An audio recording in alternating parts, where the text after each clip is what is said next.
تولید 100% برق در بند نقلو بی پیشینه در 17 سال اخیر. در اثر بارش برف زمستان سال گذشته و بارندگی‌های پی هم فصل بهار امسال، سطح آب در سراسر کشور افزایش یافته.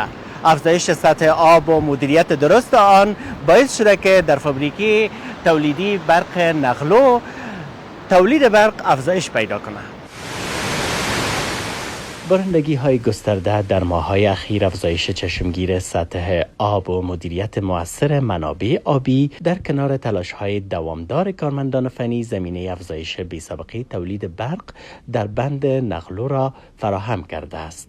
از حفظ و مراقبت سالم دستگاه به شکل اساسی و تکنیکی بهره برداری شده. تیم‌های تکنیکی ما مسئولان میگویند که نظارت منظم بر تجهیزات و مدیریت درست آب باعث شده تا این بند اکنون با ظرفیت کامل برق تولید کند، ظرفیتی که در 17 سال اخیر کم سابقه توصیف شده است. 17 سال گذشته به اینمی قرار تولیدی که دو ماه اول از این سال شده قبلا نشده بود. پلان ترتیب شده ترمیماتی که برای سال 1404 ما ترتیب کرده بودیم، به وقت و زمانش به شکل مؤثر و موفق شما انجام دادیم تا نشود در این تو یک موسمی از سال که آب کافی داشته باشیم اما با ماشینای ما خدای نخواسته کدام مشکل باشه که ما تولید نکنیم. اونجا پلان ترمیماتی خود در وقت زمانش چی کردیم؟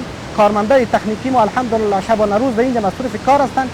هیچ مشکل تکنیکی تابال باعث از این نشده باشه که ما 1 مگاوات برق از دست داده باشه. مسئولان میگویند در 2 ماه نخست سال 1405 بیش از 116,000 مگاوات ساعت برق در بند نقلو تولید شده که در 17 سال اخیر به پیشینه است. د نقلو فابریکې 4 پای ماشینونه د دغه موسم د بهره‌بردارۍ لپاره د جنریشن لپاره تخنیکی ټیمونو په کار کړی ده، د آماده کړي دي ته دوی مختلف عارضات مخکې تیار رفع کړي دي چې په هغه میخانیکی بخش کې دي، برقي بخش کې دي، اداروي بخش کې دي، د سکاډا په سیستم کې دي، بلکې په دا ټولو بخشونو کې موږ ماهر انجینران لرو. شما دیدن که در این گزارش گفته شد که فابریکه تولیدی بند برق نقلو اخیراً تولیدات برق اعظمی و 100% داره و این در 17 سال گذشته به پیشینه است. مسئله که نقش زحمات کارمندان فنی هم در آن برجسته است. اگر تلاش نباشد نمیشه.